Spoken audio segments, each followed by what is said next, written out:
جوانترین و گەرموگەشترین سڵاوەکانتان پێشکەش بینەرانی عزیز و خۆشەویستی بەرنامەی ئێمە و بینەران لەگەڵ ئەمیر هاتوونەتە خزمەتتان بۆ پێشکەشکردنی ئەم بەرنامەیە. بەڵێ لەلای منیشەوە سڵاتان لەبێت، هیوادارم کە لە هەر کوێیەکان ساغ و سڵامەت بن و مەجالی وەشتان هەبێت تا بە کۆتایی بەرنامەی ئەم هەفتەیەش بینەر و بیسەرمان بن.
کاک ئەسقەر لە تارانەوە لە پەیامێکدا تیش دەخاتە سەر ڕووداوی کرمان و باس لەوە دەکات کە ئەم جنایەتە سەرفی نەزەر لەوەی کە کێ خوڵقان بێتی لە ئێران هەموو چاوەکان لەسەر حکوومەتە کە سیاسەت و کردەوەکانی تا ئێستای خوڵقێنەری ئاوا کارەساتێکن.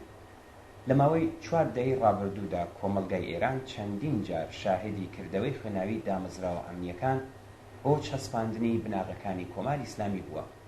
ئاخرینیان کوشتنی پتر لە 600 کەس لە ڕاپەڕینی ژەنجیان ئازادی بوو. لە ڕاستیدا بۆ ئەم حکوومەتە گرنگ نییە چەندە خەڵک لە ناوخۆی وڵات ناڕازین یا ڕایگشتی لە ناوچەکە و دنیا دوجار حکمێک لەسەر هەڵس و کەوتەکانیان دەدات. ئەوەی بۆ ئەوان گرنگە بەهرەبەرداری لە خوێنی قوربانیەکانیانە بە مەبەستی گەیشتن بە هێندێک ئامانجی وەک فریودانی بیرۆڕایگشتی لە ناوچەکە و جیهاندا کە گۆیا کۆماری ئیسلامی خۆی قوربانی تیرۆرە. هەر ئەم فەزایە ئیمکانی پێ ئەدا تا سیاسەتی سەرکۆت دژی نارانی سیاسی و خەڵکی ناڕازی لە خۆی بە بیانووی مبارزە لەگەڵ تێرۆریزم چڕترکاتەوە کە هەرواشی کردووە و ئەوەی کە لەم ڕۆژانەدا لە کردەوەکانیدا بەرچاوە تەنابی دارەکانیان هەڵواسیوە و پەیتا بەبێ گوێدان بە بیرڕایگشتی بە دوای ملی ئەو کەسانە دەگەڕێن کە بەم دەسەڵاتیان وتبێ پشتچاوت برۆیە. هەوڵدان بۆ یەکریزی لە نێو ڕیزەکانیان بۆ بەردەوامبوون لە پاڵپشتی چالاکانەی حکوومەت لە مامەڵەکردن لەگەڵ قەیران و لاوازیەکانیاندا. بەڵام پرسیاری گرنگ ئەوەیە کە ئایا بەڕاستی کۆماری ئیسلامی تاکەی دەتوانێت بەم شێوازە درێژە بە دەسەڵاتی جنایەتکارانەی خۆی بدات. کاک ئەسقەر هەروەها نووسیوێتی دەزانین کە ساڵهایە کۆماری ئیسلامی باز لە قوڵایی ئستراتیژی خۆی لە ناوچەکە دەکات. لە تەوجیهی ئەم سیاسەتە دەیانوێت ئەگەر لە دەرەوە بەهێز نەبین ئەوە لە ناوە تووشی شەڕ دەبین. هەر بۆیە بەشی زۆری سروەت و سامانی ئەم وڵاتەیان بۆ جێبەجێکردنی ئەم سیاسەتە تەرخان کرد. بەڵام کردەوەکانی کۆماری ئیسلامی لە هەفتەی ڕابردوودا پەلاماری موشکی بۆ پاکستان و هەرێمی کوردستان و سووریا چەقبەستووی سیاسەت و ترس و لاوازی ئەم ڕژیمەی بەڕوونی دەرخست. بەڵێ ئەگەر هەر لە سەرەتای هاتنە سەرکاری کۆماری ئیسلامیەوە بناغەی سیاسەتی دەرەوەی ڕژیم لەسەر بنەمای یەکگرتووی ئیسلامی و ئازادی قودسی شەریف دامەزرا، بەڵام لە سەردەمی وڵاتی خامنەیدا سیاسەتی یەکگرتووی ئیسلامی بوو بە یەکگرتووی شیعەکان. لە درێژەی ئەم سیاسەتەشدا یەکگرتووی شیعەش بەکردەوە لە پێکهێنانی گروپگەلێکی بچووکی شیعەی هاوپەیمانی کۆماری ئیسلامیدا کورت کرایەوە کە ناوی بەرەی مەقاومەتی لێنرا. کۆماری ئیسلامی هەموو هیوا و ئامانجەکانی سیاسەتی دەرەوە لەسەر هێزی ئەم بەرەیە دامەزرا و دروشمی بێناوڕۆکی لە ناوبردنی ئیسرائیل کردە ئامانج. بەڵام شەڕی غەزا تا ئێستا نیشانیدا کە ئەم ئامانجە چەندە دوورە لە عەقڵ و هەروەها بۆتە هۆی ئەوەی کە ڕژیمی ئیسلامی لەسەر ئاستی ناوچەکە و جیهاندا بە تەواوی گۆشەگیر و تاک بکەوێتەوە و خۆی بەرەیەکیشی بە تەواوی بکەوێتە حاڵەتی دیفاع لەخۆ. ئەلبەت ئەمە هەموو ماجراکە نیە، لەگەڵ ئەوەیش نەبەردی بەربڵاوی خەڵک لە دژی ڕژیم داڕمانی ئابووری لە ڕادەبەدەر حکوومەتی ناوچار کردووە کە زۆر بە پارێزەوە هەڵسو کەوت بکات. خامنەی دوای 7 ئۆکتۆبر بە ڕاشکاوی وتی ئێمە پشتیوانی دەکەین بەڵام دەستی وەردان ناکەین. دوایی باسی ئەوەی کرد کە کێ وتوێتی ئێمە ئیسرائیل لەناو دەبین. ئەمە ڕاست نییە. لە ڕاستیدا ناکۆکبوونی ئەم سیاسەتە خۆی لە پراکتیکدا بەڕوونی نیشاندا. تەنانەت حیزبوڵڵاش ناچار بوو لەسەر سەبر و دان بەخۆداگرتنی استراتیژیەکی ڕێبەری ڕژیم پەیڕەوی بکات. ئەم چەقبەستووی و دژبەیەکەی هەم لە ناوخۆی هێزەکان و لایەنگرانی ڕژیم لە بەرەی مەقاومەتدا قەیرانێکی دروست کرد و هەم لە ئاسی نێودەوڵەتیشدا هێز و هەیمەنەی درۆینەی کۆماری ئیسلامی تێکڕۆخاند و بێهودەی پشتیوانیە پڕهەزینە و بێدریغەکانی کۆماری ئیسلامی لە گروپە بەنیابەتیەکانی لەسەر ئابووری ئێران بەڕوونی ئاشکرا کرد. ئێستا کارگەیشتووەتە ئەو ئاستەی کە کۆماری ئیسلامی هەوڵ دەدا لە هێرش و پەلامارەکانی حوسیەکان بە مەبەستی پاکخستنی کشتیڕانی لە دەریای سوور دەستکەوتێک بۆ خۆی بەدەست بهێنێ. بەرپرسانی کۆماری ئیسلامی بۆ بەرپرسدانەوەی کاریگەریەکانی بێهەڵوێستی ڕژیمی ئیسلامی لە پێشهاتەکانی غەزەتا پەنا دەبەنە هێرشی موشەکی سەر لێشێوانە دژ بە وڵاتانی دراوسێ کە لە خۆیدا نیشانەی زەعفە. بەم جۆرە معلوم بوو کە قوڵایی استراتیژی سیاسەتێکی فەشل بوو و نەیتوانی فریان کەوێت. بەڵام لێرە یەکشت بەرچاوە، ئەویش ڕاستە کۆماری ئیسلامی توانی هێزە نیابەتەکانی پەرچە بکات، بەڵام بە زەخستنە سەر ژیانی خەڵک و پێشێرکردنی مافە سەرەتاییەکانی خەڵک قوڵایی دەسەڵاتی لە ناوخۆی ئێران لەدەستدا. هەر بۆیە ئێستا هەوڵ ئەدات خۆی لە شەڕ بە دوو ڕابگرێت، چون دەزانێت کە لە ئەگەری هەر شەڕێکدا نەتەنیا پشتیوانی خەڵکی لەگەڵ نییە، بەڵکو ئیمکانی سەرهەڵدانی ڕاپەڕینی دژی دەسەڵاتەکەیان بەهێز دەکات. زۆر سپاس بۆ کاک ئەسفەر کە لە تارانەوە ئەم نامەی بۆ ناردن. با بچین ناوبڕێک ببینین، دێنەوە خزمەتان درێژەی بابەتەکان لەگەڵ گوڵناس پێشکەشەکەین.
گوڵنازدا هەواڵەکاندا هاتبوو کە ڕۆژی دووشەممە دوی ڕێبەندان هێزە سنووریەکانی عێراق ڕاستەوخۆ تەقیان لە کۆڵبەران کرد بۆ هۆیەوە کۆڵبەرێک گیانی لەدەستا و کۆڵبەرێکی دیکەش بریندار بوو.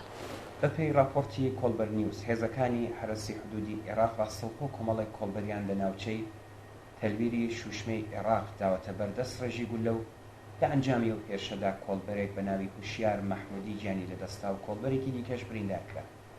ئەوە لە حاڵێکدا کە ڕۆژی شەممەشت 8 کۆڵبەر لەلایەن هێزەکانی عێراقەوە بە لێدان دەستبەسەر و دواتر بێڕێزیان پێکرا بوو وا سەریان تاشی بوو.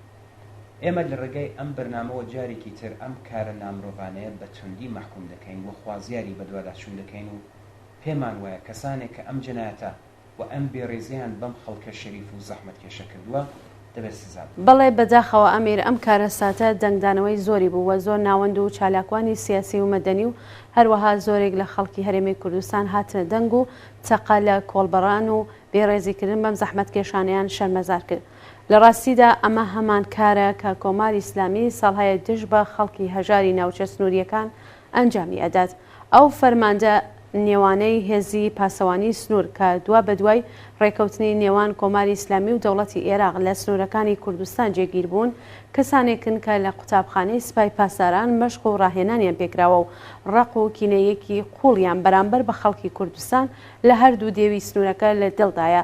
بەم جۆرە ئەگەر تا دوێنێ تەنیا هێزەکانی کۆماری ئیسلامی بوون کە لە دەواازە سنووریەکان بۆسەیان بۆ کۆڵبەران دادەنا و دەیان کوشتن، ئێستا و دوا بە دوای بەکردەوە دەرهاتنی ڕێکەوتنی ئەمنی کۆڵبەران لەگەڵ مەترسێکی گەلێک زیاتر بەرەوڕوو دەبنەوە.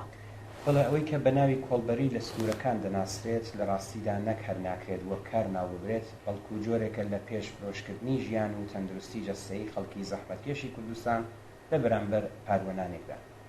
ئەوەی کە ئەو کەسانە ناچار دەکات پەنا ببنە بەر ئەم کارە مەترسیدار و تاقەت فڕۆکێنە خەمینانە.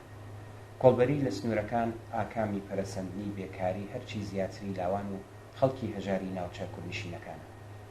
بە گوێرەی ئامارەکانی کۆڵبەر نیوز ساڵی 2023 زاینی لانیکەم 299 کۆڵبەر لە ناوچە سنووریەکان و ڕێگەی نێوان پارێزگاکانی ئازەربایجانی ڕۆژاوە، کوردستان و کرماشان بە هۆکارگەلێکی وەک تەقەی ڕاستەوخۆی هێزە نظامیەکانی ڕژیم وە کەوتنە ژێر ڕند و بەفر و سەرما و بەستەڵات، تەقینەوەی مین، کەوتنە خوارەوە لە شاخ و بەرزاییەکان و حاڵەتەکانی تر یانیان بەدەستاوەیان بریندار بوو.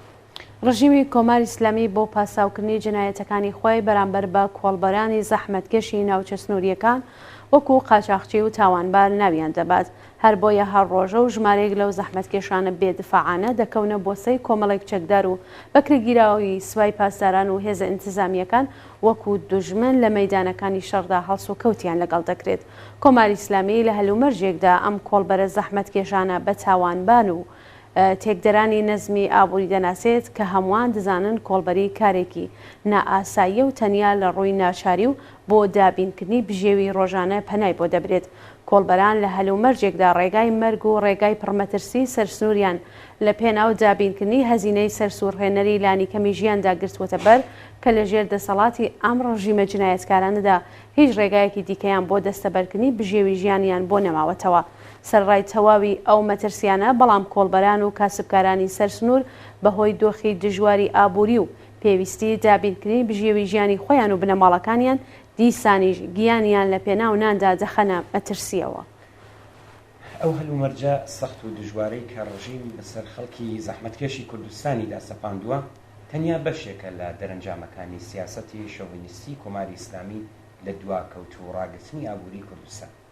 ئەوە درێژەی هەمان ئەو سیاسەتەیە کە ئەم ڕژیمان لە ماوەی 44 ساڵی ڕابردوودا بە پشتبەستن بە میلیتاریزەکردنی ئەم ناوچەیە و بەڕێوەبردننی سیاسەتی سەرکوتگەرانەوە ئەمنیەتیکردنی کەشی شارەکان پەیڕەوی کردووە.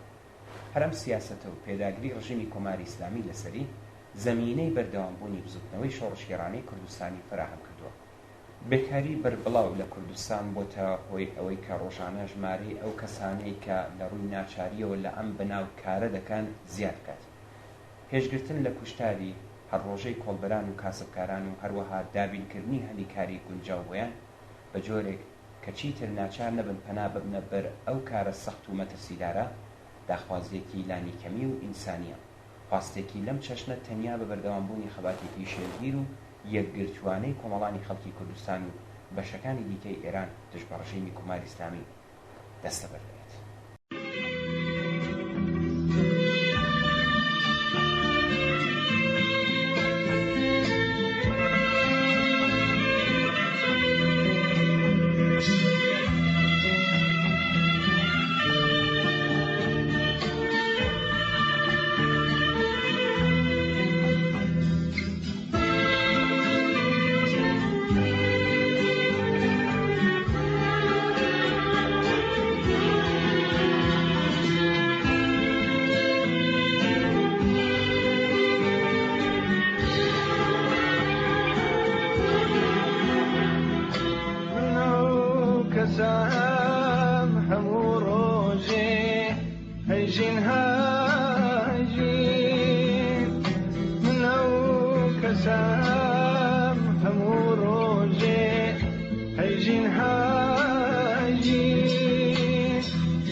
فرۆشم بۆ کڕینی نانی سبەی ئەمڕۆژ دیسان هاتوومە دەر هەیژین هەیژین ئەمڕۆژ دیسان هاتوومە دەر هەیژین هەیژین ژیانی ئەمڕۆم بفرۆشم بۆ کڕینی نانی سبەی لێم ناکرێ خاوەنی نان لێم ناکرێ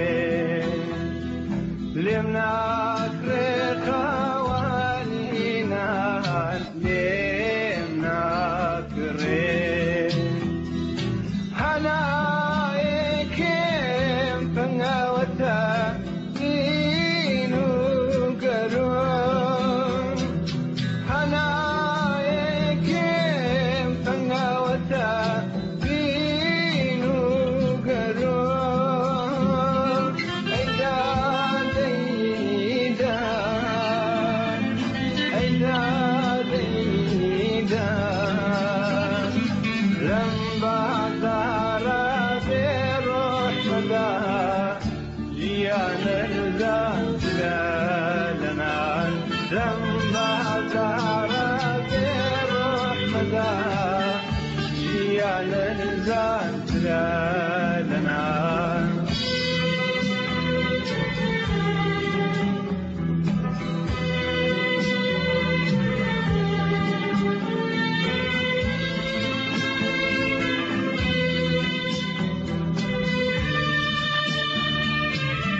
ماشینی کوشتاری ئینسانەکان لە کۆماری ئیسلامی هەروە قوربانی دەکرێت بەداخەوە هەواڵی ئێعدامی دوو لاو بە ناوی محەممەد قوبادلو و فەرحاد سەلیمی بڵاوکرایەوە کە بوو بەهۆی زیاتر پەرەسەندنی ڕق و بێزاری لە دەسەڵاتی کۆماری ئیسلامی نەتەنیا لە ناوخۆی وڵات بەڵکو لە دەرەوەش.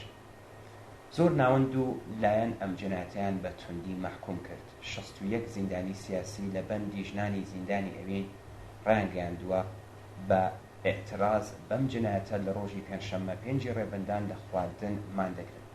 پێش ئەویش ڕۆژی شەمەی ڕابردوو 30 دەیمانگ ژمارەیەکی زۆر لە 43 شار لە 15 وڵاتی ئوروپا و ئەمریکا لەوانە لە سوئێد، کانەدا، ئاڵمان، ئەمریکا، ئینگلیز، فەڕەنسا، ئۆتریش، بەلژیک، ئیتالیا، دانمارک، هۆلەند، ئوسترالیا و فەنلاند لە دژی سزای ئێعدام و سیاسەتی سەرکوتگرانی کۆماری ئیسلامی کۆبوونەوەی ئێعترازی گەورەیان بەڕێوەبرد.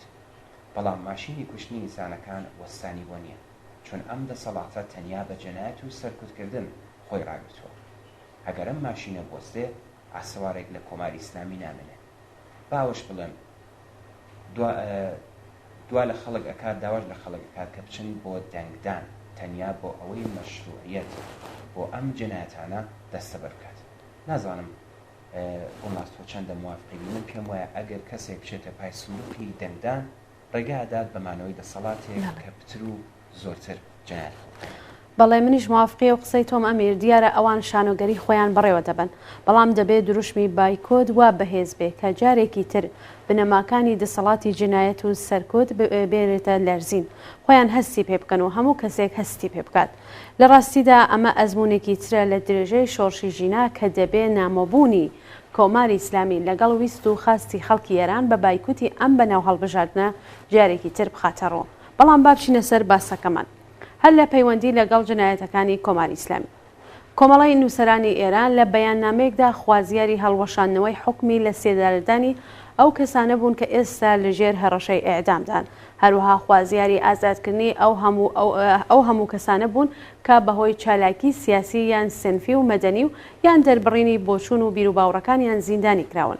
لە بەشێکی ئەم بەیاننامەدا کە ڕۆژی یەکشەمە 24 بەرانەمەڕ بڵاوکرایەوە هاتووە لە سەردەمی بزوتنەوەی ژن ژیان ئازادی و ماوەیەک دوای ئەوە ژمارەی ئەعدامەکان ئەوەندە زیادی کردووە کە جیاوازیەکەی 75% هەبووە بە بەراورد بە ساڵی پێشوو.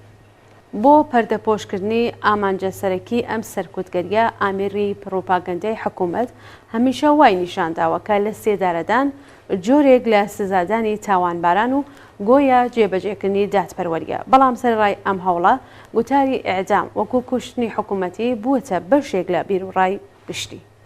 بەڵە کۆمەڵی نووسران هەروەها نووسێتی کە ئەم سەرکوتگەریە و پەرەدان بە سزای ئیعدام نەقەرە بووی شکستی سیاسی و ئابووری و کۆمەڵایەتی و کولتوری و ئایدیۆلۆژی دەسەڵات دەکەنەوە و نە دۆخەکە دەگەڕێتەوە بۆ دواوە و دەشڵێت. لەم وڵاتەدا هەموو لە سێدارەدانێک سیاسیە، تەنانەت کاتێک تاوانبارانی ئاسایی لە سێدارە دەدەن مەبەستیان ترساندنی خەڵکو و پاڵپێوەنانە بۆ بێدەنگی و ملکەچی بوو. بەڵام تازە دۆخەکە ناگەڕێتەوە و سیاسەتی سەرکوتگەری و پەرەپێدان بە سزای ئێدام ڕق و بێزاری کۆمەڵانی خەڵک لەم دەسەڵاتە زیاد دەکات. پێشتریش ڕێکخراوی مافی مرۆڤی ئێران لە راپۆرتێکیدا کە لە مانگی نوەمبردا بڵاوی کردەوە ڕایگەیاند بوو کە دوای 7 ساڵ لە ماوەی 10 مانگی ڕابردوودا کە لە مانگی نوەمبری ساڵی 1402 کۆتایی هاتووە، ژمارەی و کەسانەی لە ئێران لە سێدارەدراون 600 کەسی تێپەڕاندرا.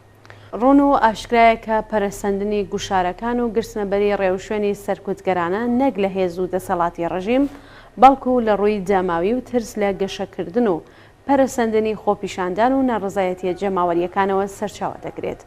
بێگومان هەوڵەکانی ڕژیم لەم بابەتەوە سەرکەوتوو نابێت و کرێکارانی ناڕازی و کۆمەڵانی خەڵکی مافخواز و چەساوە وستەمدیت و بەم هەوڵانە چاوترسێن نابن. پەرەسەندنی خەبات و خۆراگری ژنانی ئازادی خواز لە دژی حیجابی ئیجباری و خەباتی کرێکاران و خانشینان لە چەند مانگی ڕابردوودا سەلمێنەری ئەم ڕاستیەیە. ئەگەریش سەرکوت لە قۆناغێکدا بتوانێت هانگاوێک پاشەکشێ بە خەڵکات، بەڵام زەمینەی بابەتیەکانی هەڵچوونی ڕق و تووڕەیی جەماوەری پەرە پێدەدات و سەرنجام ئاگری خەبات و ناڕزایەتیە جەماوەری و مافخوازەکان بڵێسە دەسێنێت و بە تێکڕووخاندنی بینای کۆشکی ستەم و زۆرداری کۆماری ئیسلامی زەمینە بۆ بنیادنانی کۆمەلگایەکی ئازاد، دموکراتیک و یەکسانی پشتبەست و بەهێزی ڕێکخرا و یەکگرتووی جەماوەری کرێکار و زەحمەتکێش و چەساوە خۆش دەکات.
گوڵناس کاک حادی نزیک وتەبێژی ئەنجومەنی شۆڕای نیگابان ماوەیەک پێش ئێستا لە کۆنگرێکی ڕۆژنامەییدا لە وەڵامی پرسیاری ئایا هیچ بربەستێک هەیە بۆ ئەوەی کەسێکی بێحیجاب بچێتە سەر سندوقەکانی دەنگدان، وتوێتی مافی دەنگدان لە هیچ یاسایەکدا هەڵنەوەشاوەتەوە و تەنانەت لەلایەن دادگاشەوە ناتوانرێت هەڵوەشێنرێتەوە. پرسی حیجاب نابێت ببێتە هۆی بەرتەسکردنەوەی بەشداری لە هەڵبژارنەکاندا. ئەم لێدوانە لە کاتێکدا کە ئۆرگانە جۆربەجۆرەکانی حکوومەتی ئێران لە ماوەی 1 ساڵی ڕابردوودا دەستیان بە سەرکوتێکی بەرفراوان دژی ئەو ژنانە کردووە کە حازر نەبوون بچنە ژێرباری یاسای کۆنەپەرستانەی حیجابی زۆرم لێ. لە زۆر حاڵەتدا ژنان یان زیندانی کراون و یان تەنانەت حکمی زاڵمانی شەلاقیان بۆ دیاری کراوە. کەوابوو پرسیار ئەوەیە ئەگەر کەسێک بەهۆی ملنەدان بە حیجابی ئیجباری دەبێت سزا بدرێت، چۆنە دەتوانێت بەبێ حیجابی دەنگدات؟ دەڵێن مافی دەنگدان لە هیچ یاسایەکدا هەڵنەوەشاوەتەوە. پرسیار ئەوەیە ئەی مافی ژیان ئەی مافی ئینسانی لەکوێ هەڵوەشاوەتەوە کە دەسەڵاتی کۆماری ئیسلامی هەرڕۆژە پێشێری دەکات. کەسانێک کە هاواری ژیان دەکەن، هاواری پاراستنی حورمەت و کەرامەتی خۆیان دەکەن، دەیانگرێ و زیندانیان دەکات و ئەشکەنجەیان ئەدات و دوایش هەڵیان دەواسێ. لە ڕاستیدا ئەمە تەنیا لە یاسای دەسەڵاتی کۆماری ئیسلامیدایە کە مافی ئینسانی مانای نییە. لە قانون و یاسای ئەم دەسەڵاتە ئینسان دەبێ ملکەچی چارەنووسێک بێ کە بۆیان دیاری کراوە.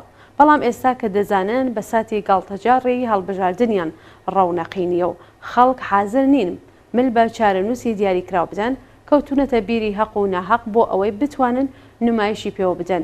ڕێبەری کۆماری ئیسلامی و کار بەدەستانی دیکەی حکوومەت دەزانن کە خەڵکێک خوازیاری نەمانی ئەم دەسەڵاتن بە بایکوتی لێبڕاوانە ئیجازە نادەن ئەم نمایشە بێناوەرۆکە بەڕێوە بچێت. ئەگەرچی کاربەدەستانی ڕژیم ئەم ترس و نیگەرانیانە و کۆمەڵێک کردداری ئەمنیەتیان بەستۆتەوە بە بارودۆخی ئاڵۆز و قەیراناوی ناوچەکە و مەترسی بەهرەبەرداری دوژمنی دەرەکیەوە لەم بارودۆخە، بەڵام لە عالەمی واقعدا ئەوە هەستیاری بارودۆخی سیاسی ئێران و مۆقعیەتی لە حاڵی تەقینەوەی کۆمەلگایە کە ڕژیمی خستۆتە ترس و نیگەرانیەوە. سەرانی ڕژیم لە شۆڕشی پێپەتیەکان، لە هەڵچوونی قین و ناڕزایەتی خەڵک لە دژی ئاستی تەوەڕم و گرانی، هەژاری و بێکاری و گەندەڵی بەرین وەبوونی ئەم ناڕزایەتیانە بە بزوتنەوەیەکی سیاسی جماوەری لە فەزای لە حاڵی هەڵچوونی کۆمەلگا لە کاتی هەڵبژاردندا بەکردی نیگەرانە. بەچاوکردنی هەرچی زیاتری توندوتیژی و سەرکوت و پیشاندانی تواناییە نظامی و ئەمنیەتیەکان بۆ زاڵبوون بەسەر ئەم ترس و وەحشەتەدایە. بەڵام سەرەڕای ترس و خۆفی ڕژیم مهندسیکردنی ئەم هەڵبژاردنە و ڕاکێشانی خەڵک بۆ بەردەم سندوقەکانی دەنگدان گرنگترین دڵەڕاوکەی باڵە جۆرەجۆرەکانی ڕژیمی ئیسلامیە. خەڵکی ئازادی خوازی ئێران بە نەچوون بۆ بەردەم سندوقەکانی دەنگدان و بە تووشی شکەستکردنی شانۆی هەڵبژاردنەکان ئەم کابوسی وەحشەتەی ڕژیم دەکەنە بابەتێکی ڕاستەقینە. بەڵێ ئەمیر خەڵکی ئێران کە زیاتر لە 45 ساڵ ژیان بەسەربردن لە ژێر حاکمیەتی ڕەشی ڕژیمی کۆماری ئیسلامیان تەجروبە کردووە دەزانن کە بەشداریکردن لەم گاڵتەجارەی هەڵبژاردندا واتە یارمەتیدانی ڕژیم تا بە پشتبەستن بە توندوتیژی و سەرکوت درێژە بە حیاتی خۆی بدات، واتە مۆری تەیید دانان لە ڕژیمێک کە حەقدەستی چوارجار لەژێر هێڵی هەژاریەوە بەسەر کرێکاراندا سەپاندووە، واتە دەرفەتدان بە ڕژیم تا شەپۆلی ئەعدامەکان و سیاسەتی هەڵاواردنی ڕەگەزی و سوکایەتی هەموو ڕۆژەی ژنان درێژێک پێ بدات، واتە مەشروعیەتدان بە درێژەی ستەمگەری نەتەوایەتی، واتە زەوتکردنی مافی فەردی و کۆمەڵایەتیەکانی لاوان و مەشروعیەتدان بە درێژەی 1001 مەحرومیەت و بێبەشیتر. خەڵکی ئێران کە خوازیاری کۆتایی هاتن بەم هەموو موسیبەت و بێمافیان نابێت لەم شانوگەریەدا بەشداری بکەن، دەبێت بە نەچوون بۆ بەردەم سندوقەکانی دەنگدان نامەشروعبوونی ئەم ڕژیمە و بە ساتی هەڵبژاردنەکەی بە هەموو خەڵکی دنیا ڕابگەن و عەزمی خۆیان بۆ ڕووخاندنی ڕژیمی کۆماری ئیسلامی نیشان بدەن.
کاکسمکۆ نامەیەکی دوورودرێژی سەبارەت بە پرسی ئاین لە کۆمەڵگادا بۆ نردوین. بەسپاس لە کاکسمکۆ بەهۆی گرنگی بابەتەکە ئێمە لەم بەرنامەدا چەند بەشێک لە نامەکە دەخوێنینەوە و لەوانەیە لە بەرنامەکانی تردا مەجال هەبێت بە تێر و تەسەلی قسەی لەسەر بکەین.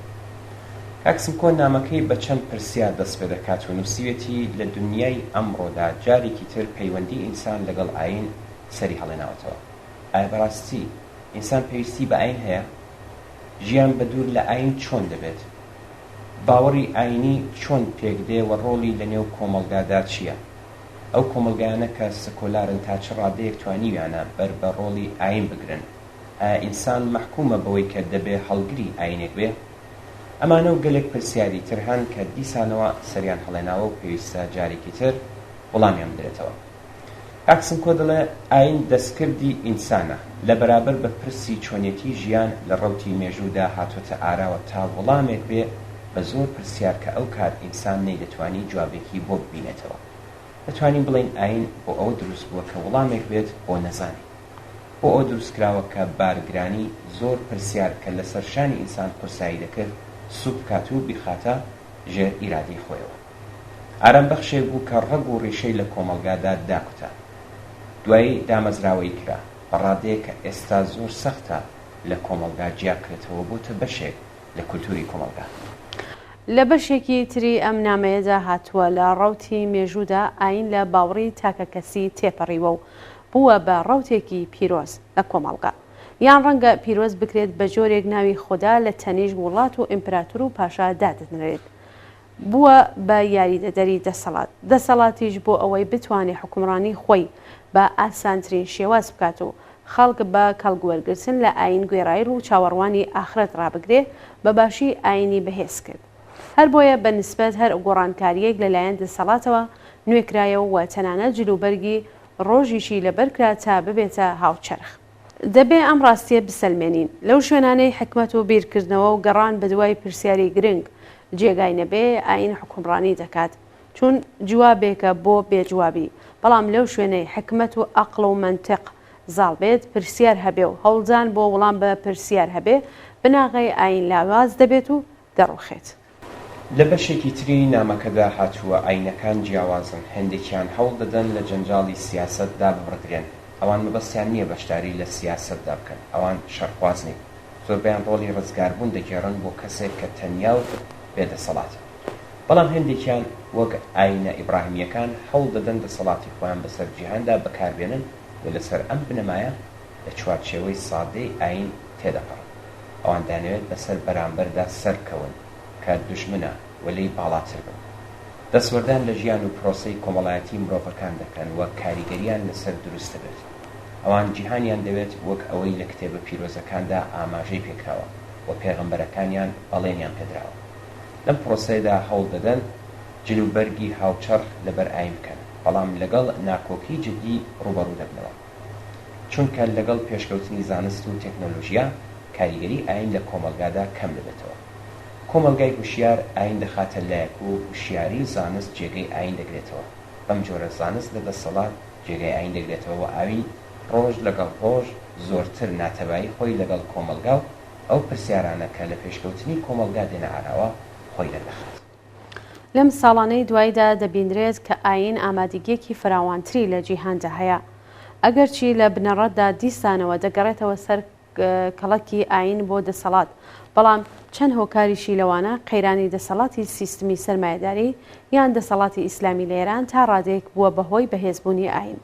مزگەوت و کلیساکان زیندوو بوون و بناژۆخوازی ئاینی بووە بە هەڕەشێکی گەورە لە جیهانی شارستانیەدا.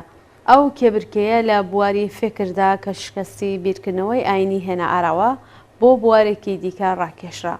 هەڕەشە و ترۆر جێگای بیرکردنەوە لێبردووی گرتەوە و لەم نێوانەدا ئەو پرسە و هاتە ئاراوە کە ئایا ئاینی ڕاستەقینە ئەوەیە کە ئێمە دەیبینین؟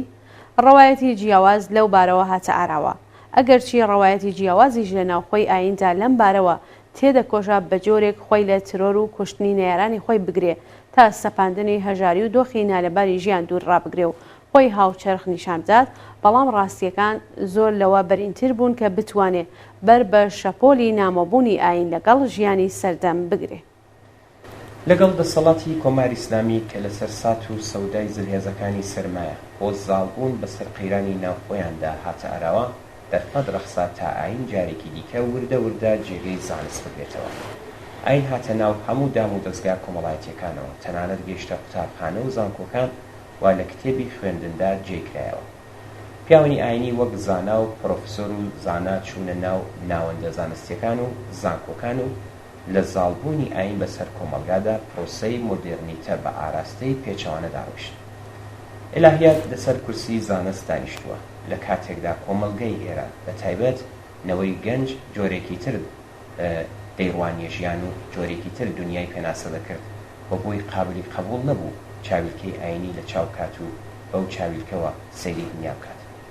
بێباوەڕی بە تایبەت دوای دەرکەوتنی سیاسەتەکانی کۆماری ئیسلامی کە سەرچاوەکەی لە ئاین بوو، بێباوەڕی بە ئاین و دەسەڵاتی ئاین پەرەیسە. لە جمهوریەکانی ئەم دوایی ئێراندا مزگەوتەکان لە گەنجان بەتاڵکران و شەقام بووە گۆڕەپانی شەڕ لە دژی ئاین. لە ئێرانی ئەمڕۆدا ئاین و حکوومەتی ئاینی وەک سیمبولی نەریتی کۆن دژ بە بیری مۆدێرن و پێشکەوت و ڕێزیان گرتووە و هێشتا شەڕەکەیان بەردەوامە. هەرچی ئاینە لە ڕێگای دەسەڵاتەوە تێدەکۆشێ یاساکانی خۆی بۆ ئیدارەی کۆمەلگا داسەپێنێ و هەرچی کۆمەلگای مۆدێرنە حازر نابێ بچێتە ژێرباری ئەم یاسا و ڕسایەوە کە دژایەتی ڕاستەوخۆی هەیە لەگەڵ ژیانی سەردا. دەسەڵات جوابی کۆن بە پرسیاری تازە ئەداتەوە کە چی پرسیاری تازە وەڵامی تازەی دەبێت.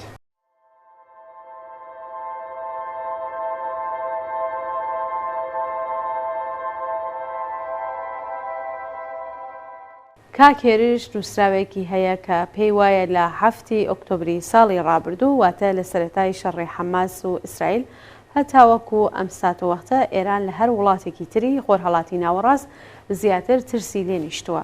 لە درێژەی نامەکەیدا دەنووسێ ئەم ترسە پەیوەندی بە کەسبوونی دەسەڵاتی ئەو هێزە نیابەتیانەوە هەیە کە وەکو داردەستی ئێران لە ناوچەکە چەندین دەیە بەکاردەهێنرێن بۆ دژایەتی نەیارانی کۆماری ئیسلامی. لە فلستین، یەمەن، سووریا و عێراق ئەم هێزانە کە زۆرینەیان شیعان لە دۆخی ئێستادا لەژێر گوشاری ڕۆژاوادان و لەوانەیە چیتر ڕێگەیان پێ نەدرێ ببنە هەڕەشە لەسەر بەرژەوەندی ئابووری و سیاسیەکانی ئامریکا و هاوپەیمانەکانی لە ناوچەکە. کاکێرش پێی وایە پەرشەکداری ئێران لە ناوچەکە زیاتر لە عێراق دەردەکەوێت وەک لە وڵاتێکی تر. عێراق هەم زۆرینەی خەڵکەکەی شیعان هەم سیستمە سیاسیەکەی و ئەو هێزانەی پێکهێنەری کابینەکەی حکوومەتن بە تایبەت شیعەکان دۆست و لە ئێرانەوە نزیکە. تاران لاوازی بەغدا و دۆستایەتی شیعەکانی وەک کارتێک بەکاردهێنێت بۆ ئەوەی لەو ڕێگەیەوە شکستەکانی لە ناوچەکانی تری خۆرهەڵاتی ناوڕاست هاوسەنگ بکات. ئێستا باشترین چەک کە بەدەست ئێرانەوە بێت بۆ ئەم سیاسەتە گروپە شیعەکانە. کاکێرش لە بەشێکی تری نامەکەدا نووسیوێتی ئەو یاری ئێران دەیکات بەرامبەر ئەمریکا لە ناوچەکە کاریگەری نابێت تا ئەمریکا ناچار بە پاشەکشە بکات. دەڵێ بە بڕوای من کۆتایی هێنان بە حزوری ئەمریکا لەلایەن گروپە شیعەکانەوە زۆرتر بۆ ڕازیکردنی ئێرانە. ئەمریکا دایان هۆکاری گرنگی هەیە بۆمانەوە لە ناوچەکە و عێراق بە تایبەتی لە ئیستراتیژی ئەمریکادا مانەوە تا 2030 بەردەوامی دەبێت لە فۆرمی جیاوازی سەربازی و دیپلۆماسیدا. کۆماری ئیسلامی خۆی باشتر دەزانێت لە هەر ڕوبەڕووبوونەوەیەکدا لە بەرامبەر ئەمریکا ئەگەر ئێران زەربێکی ناڕاستەوخۆ لە ئەمریکایدا بێت ئەوە ئەمریکا ڕاستەوخۆ گۆزێکی قورستری لێداوە. کوشتنی قاسم سلەیمانی، سەید ڕەزی موسەوی و چەندانی تر لە فەرماندە و بەرپرسانی دیکە لەو نمونانە. لە درێژەی ئەم نامەیەدا هاتووە، بەڵام ئەگەر سەیری وێنە گەورەکە بکرێت ئەوە هەستی پێ دەکرێت. لەم ساڵدا هەڵبژاردننی سەرۆکاتی لە ئەمریکا بەڕێوە بچێت، ئێران دەیەوێت لە ڕێی هێزە نیابەتیەکانیەوە فشار بخاتە سەر واشنگتۆن. بۆ نمونە لە یەک کاتدا لە سووریا و عێراق و یەمەن لەو ئامانجە دەدات کە بە حسابی خۆی پەیامە و بۆ ئەمریکای دەنێرێت. سەیرەکەی لەوەدایە ئەو شوێنانەی ئێران دەیان کاتە ئامانج لە ئامانجە گەورەکەی نزیکی ناکاتەوە کە ڕۆیشتنی ئەمریکا لە ناوچەکە بەگشتی و کەمکردنەوەی فشار لەسەر حەماس بە تایبەتی بێ. بەڵام لەسەر و هەموو ئەمانەیشەوە ئەم پەلامارانە لە یەک کاتدا بۆ ئەوەی شتا کێشەکانی ناوچەکە لە خۆی دوور بخاتەوە، بە تایبەت کە لە ناوخۆدا وەزعی شڕە و لا هەلومەرجێکی دژواردا بەسەر دەبات، ئابووری ڕووخاوی هەیە، هاوکات ناڕەزایەتیەکان ڕۆژ لەگەڵ ڕۆژ ڕوو لە زیادبوونە. بۆ ماوەی نزیک 5 دقیقە واتە لە شۆڕشی ئیسلامی ئێرانەوە ئەم وڵاتە ویستوێتی بارودۆخی ناوچەی خۆرهەڵاتی ناوەڕاست خۆزێتەوە بۆ ئەوەی وڵاتەکە بەدوور بێت لە گۆڕانکاری. باشترین چەکی جێبەجێکردنی ئەم سیاسەتەش کە بە قوڵای استراتیژی ناوی لەناوە پتەوکردنی ئەو ئەکتەرە نیابەتیانە بووە کە لە ڕووی مەسحەبیەوە لە تارانەوە نزیکن. ئەمە جگە لەوەی کە لە نانی سفرەی خەڵکی ئێران براوە بەردەوام سپێنسەری تیرۆری کردووە و فیتنە و ئاژاوی خستۆتە ناو دەوڵەتە لاوەزەکانەوە. لە ڕاستیدا لەم ساتە وەختەدا کاتێک ئێران ئەم هەموو کردەوە دژە بەها دیموکراتیکەکان دەدات یان کە پشتیوانی گروپە مەسحەبیە تونڕەوەکان دەکات و بە موشک پەناماری وڵایی وڵاتانی دراوسێ دەدات ڕەنگە کردەوەی توندی ئەمریکای لێ نەکەوێتەوە لەبەر ئەوەی هەردوو پارتی دەسەڵاتدار لە ئەمریکا ئامادەکاری دەکەن بۆ هەڵبژاردن و نانەوێت ڕای گشتی وڵات لە خۆیان بوروژێن. بەڵام معاملەی نەرمی دیموکراتەکان لە ئەگەری سەرکەوتنی کۆماریەکاندا لەوانەیە کۆتایی پێدێت. ئەو تیمەی کە کار بۆ پرۆژەی ئایندەی کۆماریەکان دەکەن ئێران ستۆپی کارەکانیانە و پێیان وایە دەبێت ئێران بخرێتە ناو سنوورەکانی خۆی و وەک تاوانبارێ چاودێری بکرێت. لای کۆماریەکان چیتر ئێران دەستکراوە نابێت بۆ لێدانی بەرژەوەندیەکانی ئەمریکا لە ناوچەکە بەتایبەت کە کۆماریەکان تونترن لە مامەلەیان و ئەزمموی گۆڕینی چەندین حکوومەتیان هەیە لە ناوچەکە. بەسپاس لە کاکێرەژ ئەمانەی کە باسکران و واقعین، بەڵام ئێمە ئیشی خۆمان بە هەڵبژاردننی سەر کۆماری ئەمریکا نابەسینەوە. ئیشی ئێمە بەهێزکردنی شۆڕشی ژیان ئازادیە و تەنیا لەو ڕێگەوە یانێ بەهێزبوونی ئەم شۆڕشەدایە کە دەتوانین لە ئاڵوگۆڕەکان ئیستفادە بکەین.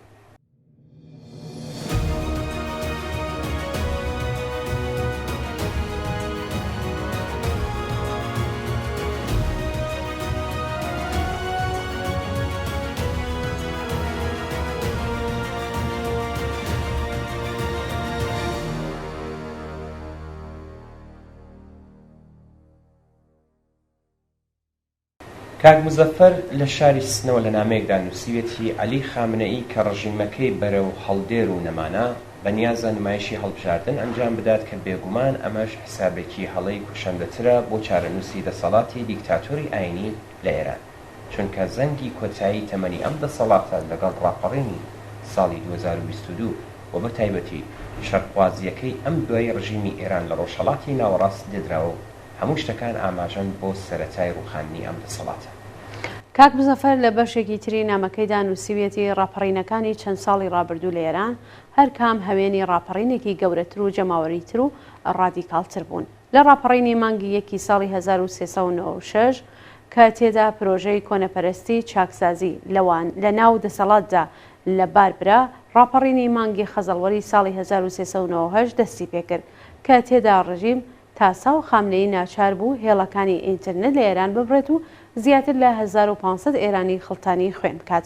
لە دڵی ئەم ڕاپەڕینەوە ڕاپەڕینی ساڵی 1401 سەری هەڵدا کە بە ڕشتنی خوێنی کچێکی کورد بە ناوی ژینا ئەمینی لە تاران لەلایەن گەشتی بەدناوی ئرشادی ئەم ڕژیمە دەستی پێکرد و کۆڵەکەی داڕزیوی دەسەڵاتی ئیسلامی لەرزاند و دیمەنی سیاسی ئێرانی بە تەواوی گۆڕی و دۆخەکەی بە قازانجی خەڵک وەرچەرخاند. لە ڕاپەڕینی ساڵی 1401دا دەسەڵاتی دیکتاتۆری مەسەبی ئێران لە بەرامبەر ڕاپەڕینی خەڵکدا شکستی هێنا، ڕسواکران و خامنەئی ناچار کرد جگە لە کوشتار لە ناوخۆی ئێران پەنا بۆ شەڕخوازی لە دەرەوەی سنوورەکانی ئێران ببات، هەتا بۆ ماوەیەکی کورتیش بێت دەسەڵاتی خۆی لەسەر پێ ڕابگرێت. واتە و دۆخەی ئێستا هەمومان لە ئێران و ناوچەکە و جیهان دەبینین. ئەوەی لە کەس شارەوە نییە و کەم تا زۆر هەمومان لەسەری کۆکین ئەوەیە کە دەسەڵاتی دیکتاتۆری ئیسلامی لە هیچ تاوانێک بۆ مانەوەی ڕژیمەکەی لە کات و شوێنی جیاوازدا دەستی نەپاراستووە. ئەمەش ئەو ڕاستیە دەسەلمێنێت کە هەر کات مێتابۆلیزمی مانەوەی ئەم ڕژیمە تێکچووە تاوانی پێزەوینی ئەنجامدا و تەنانەت بەشێک لە ئەندامانی خۆشی خواردووە. پرسیاری سەرەکی ئەمەیە، ئایا دۆخی ئێستا بەردەوام دەبێت؟ بە یەک وشە وەڵام دەدرێنەوە، هەرگیز. کاک مزەفەر لە بەشێکی تری نامەکەیدا تیش دەخاتە سەر شانۆی هەڵبژاردن و دەڵێت لە ئێرانی ژێر دەسەڵاتی کۆماری ئیسلامی هەڵبژاردن بوونی نییە. ئەوەی هەیە پێشێرکردنی دیموکراتیەت و پێشکەوتن و شارستانیەتە، چونکە بنەمای بەشداریکردن لەم جۆرە نمایشانەدا پابەندبوونە بە دەسەڵاتی ویلایەتی فەقیه، کەوایە نمایشی هەڵبژاردننی ئەم ساڵی ڕژیم لە هەموو ساڵێکی تر سەرنجڕاکێشترە وەک کەسێک وایە کە لە زلکاوی مەرگدا گیری خوارد بێت و چنگ بۆ هەر گژ و گیایەک ڕابکێشێت. لە ئێرانی ئێستادا کاندیدەکان نێونەری خەڵک نەبووننی، بەڵکو دەبنە نێونەری وەلی فەقیه و کۆماری ئیسلامی لە ناو خەڵکدا ڕەتکردنەوەی سەلاحیەتی کاندیدەکان جگە لەوەی کە بۆ گەرمکردنی گەمەکەیە، بەڵام لە تەمەنی ئەم ڕژیمەدا پێوێنەیە. تەنیا ئامانج لەم کارە گرشتبوونەوەی هەرچی زیاتری ئەم ڕژیمەیە و یەکێکە لە دوانیشانەکانی قۆناغی کۆتایی دیکتاتۆریەتی ئاینی و هیچ پەیوەندیەکی بە خەڵکی ئێرانەوە نییە. جا چ ئەوانەی بە شایستە یان ناشایستە دیاری دەکرێن فەرقێک لە ماجراکەدا ناکات. بە درێژایی مێژوو چارەنووسی دەسەڵاتە دیکتاتۆرەکان هەر ئەوە بووە. خامنەئی لە یەکێک لە وتارەکانی ئەم دواییدا سەبارەت بە شانۆی هەڵبژاردننی ئەم ساڵ لە ئێران نەیاربوون لە بەرامبەر ئەم شانۆیی بە دژایەتیکردنی ئیسلام ناوبرد. خامنەئی وتی هەڵبژاردن ئەرکە و هەر کەسێک دژایەتی هەڵبژاردن کات دژایەتی کۆماری ئیسلامی و دژایەتی ئیسلامی کردووە. واتای ئەم بۆچوونەی خامنەی بریتیە لەوە کە زۆرینەی خەڵکی ئێران دژی کۆماری ئیسلامی و دژی ئیسلامە، کەواتە کوشتنیان شەرعی و بێکێشە و حەڵاڵە. ئەمە فەلسەفەی بیرکردنەوەی کەسێکە کە خۆی بە وەلی فەقیه و ڕێبەری دەسەڵاتێک بزانێت. ئێستا بە لەبەرچاوگرتنی ڕاپەڕینە جەماوەریەکانی چەند ساڵی ڕابردوو و قەیران و پێشاتەکانی گۆڕەپانی ئێران و تاوانکاریەکانی ئەم ڕژیمە و بارودۆخی خراپی ژیان لە ئێران بە دڵنیاییەوە فاصلەی نێوان خەڵک و دیکتاتۆریەت لە هەموو وارەکاندا زیادی کردووە و ئەوەی لە جیهانی واقعی دابوونی هەیە دەسەڵاتێکی زۆر لاواز و بچووکە لە بەرامبەر ئاپۆڕەیەکی تووڕە و پڕ لە ڕق و چین و ئامادەی ڕاپەڕین و شۆڕەش لە ئێران.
کاک ڕۆستەم نووسیوێتی ڕۆژهەڵاتی ناوەڕاست یەکێک لە ناوەندەکانی قەیرانی سیاسیە لە جیهانی ئەمڕۆدا.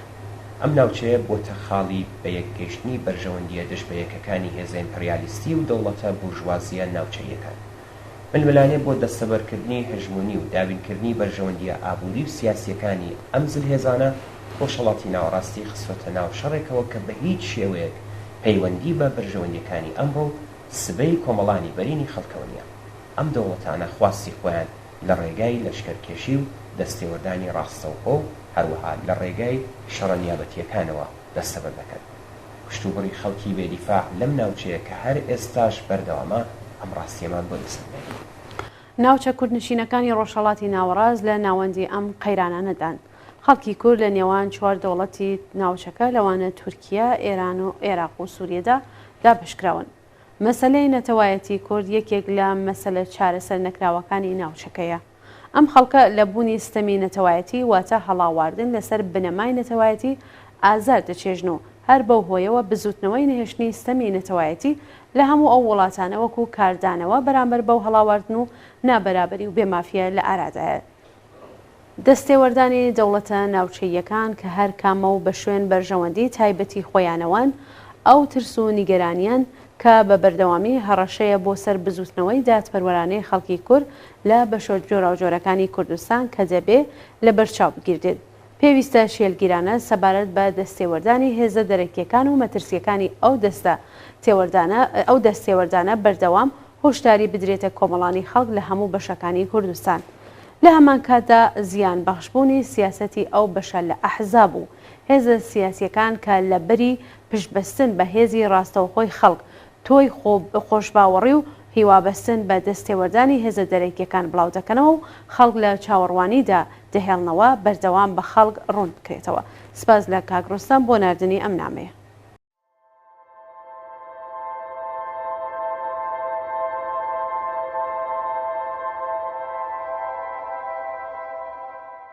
کاک فایق دەپرسێ بە بڕوای ئێوە لە هەلومەرجی ئێستادا کە ناوچەکە تووشی هاتووە گونجاوترین ڕێگا بۆ سەلماندنی مافی دیاریکردنی چارەی خۆنووسین بۆ خەڵکی کورد کامانە؟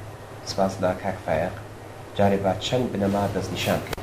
ستەمی نەتەوایەتی لە وڵاتانەی کە خەڵکی کوردی تێدا دەژین سیاسەتێکی زاڵمانەیە کە بە پشتبەستن بە بنەما ئابووری کۆمەڵایەتی و فەرهەنگیە زاڵەکانی ئەو کۆمەلگایانەوە بەسەر خەڵکی کووردا دەسەپێنرێت. ستەمی نەتەوایەتی ئامرازەکە بۆ پەرتەوازەکردنی ڕیزەکانی خەڵکی کرێکار و زەحمەتکێش ئەم نەتەوە جیاوازانە.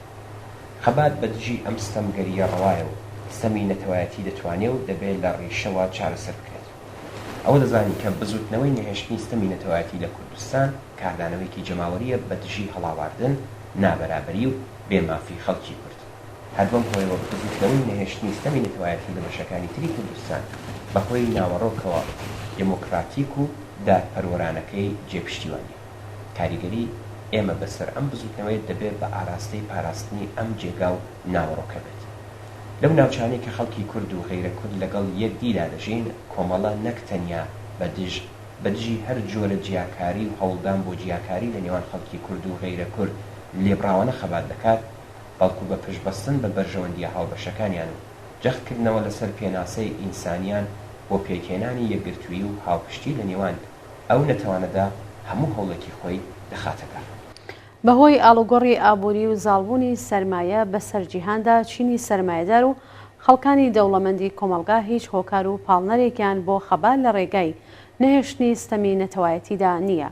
لا کامی ئەم ئاڵوگۆڕانەدا ئەحزاب و هێزگەلێک کە نوێنەرایەتی سیاسی چینی دەوڵەمەندی کۆمەلگایان لە ئەستۆیە چە لە ڕووی بابەتیەوە چە لە ڕووی مێژوویەوە توانایی چارەسەری دموکراتیکی مەسەلەی نەتەوایەتیان بە ئاراستەی بەرژەوەندی زۆرینەی کۆمەڵانی خەڵکی ستەم لێکراوی کوردستان لەدەستاوە و بزوتنەوەی نەهێشتنی ستەمی نەتەوایەتی تەنیا وەکو ئامرازێک بۆ گەیشتن بە خاست و بەرژەوەندی بەرتەسکی حیزبی خۆیان بەکاردێنن.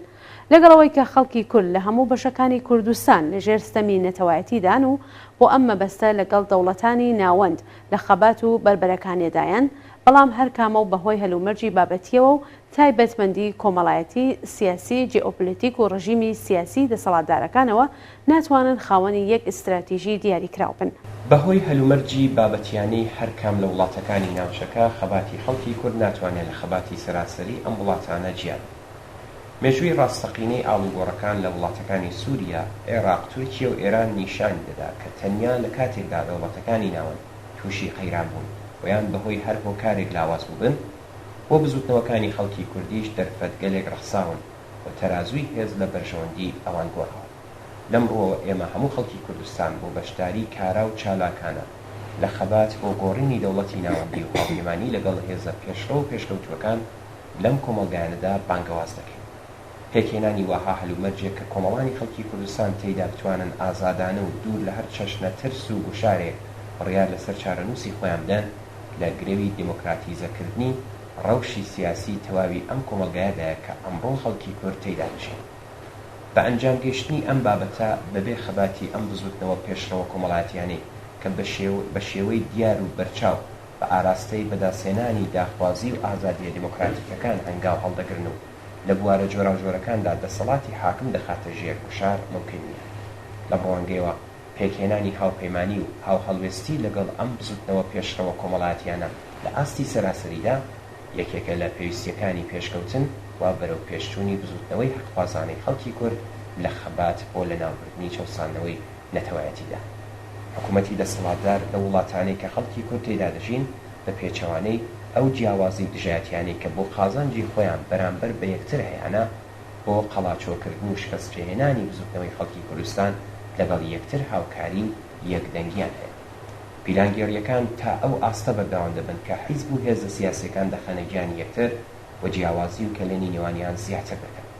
خەبات لە دژی ئەم سیاسەتەی دەوڵەتانی دەسەڵاتدار بەسەر کوردستان و پوچەڵکردنەوەیان یەکێکە لە بنەماکانی استراتیژی کۆمەڵە سەبارەت بە مەسەلەی کورد.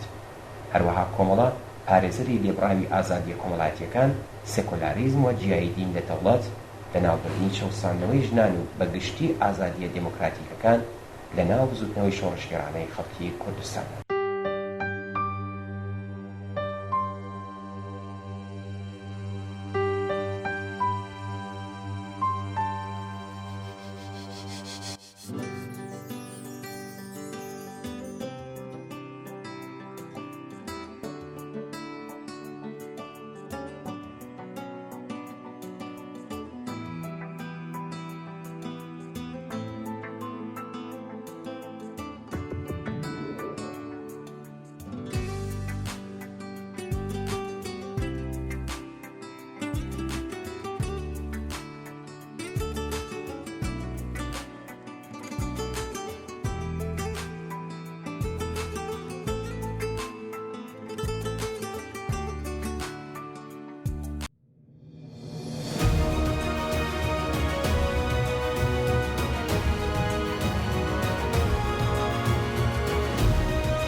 زۆر بەداخەوە ئاگادار کراینەوە ڕۆژی 2 ڕێبەندان شەوی دووشەممە لەسەر سێشەممە دادە گوڵچێر مەلەکی ناسراو بە دایە ئاسیا، دایکی هاوڕێی گیانبەختکرد و عەلی پاشایی لە تەمەنی 90 ساڵیدا بەهۆی پیربوون و بە ساڵاچووی بۆ هەمیشە ماڵاوی لەژیان کرد.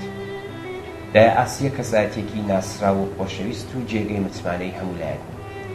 ڕۆڵە گیانبەختکردووەکەی دایە ئاسیا واتە هاوڕێ عەلی پاشایی لە ساڵی 1962 لە نەبەردێکی قارەمانانە لە دەشتی گارانی مەریوان لەگەڵ هێزەکانی کۆماری ئیسلامی گیانی ئازیزی لە پێناو ئامانجی بەرزی بەخت کرد.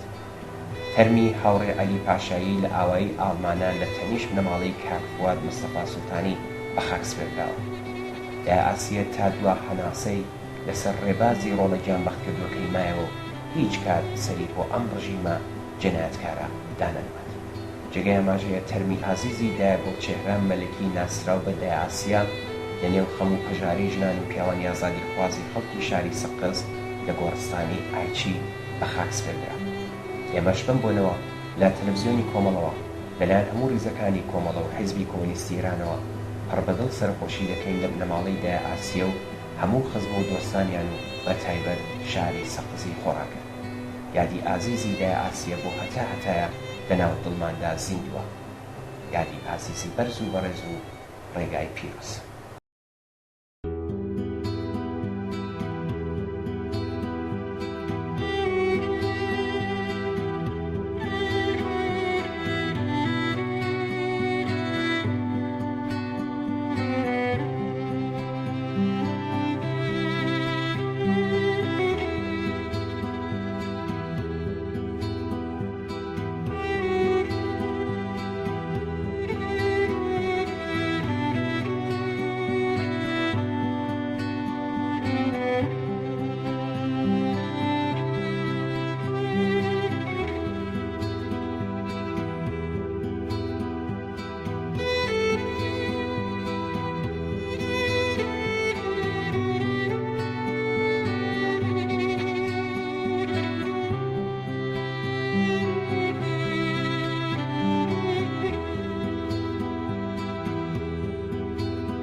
بەڵێ بینەرانی عزیز و خۆشەویست بەم جۆرە گەشتینە کۆتایی بەرنامەی هەفتەی ئێمە بینەران زۆر سپاس بەوەی کە تا ئێستا بینەر و بیسەرمان بوون چاوەڕێی نامە و ئیمەیل و پەیوەندی تەلەفۆنی ئەوەی وەرچی زۆرتر ڕازانەوەی بەرنامەکەی خۆتان پەیوەندیمان پێ بگرن و وا بۆچوونەکانتان باس بن. بەڵێ عزیزان زۆر سپاس بەوەی کە تا کۆتایی لەگەڵمان بوون ماڵاوە.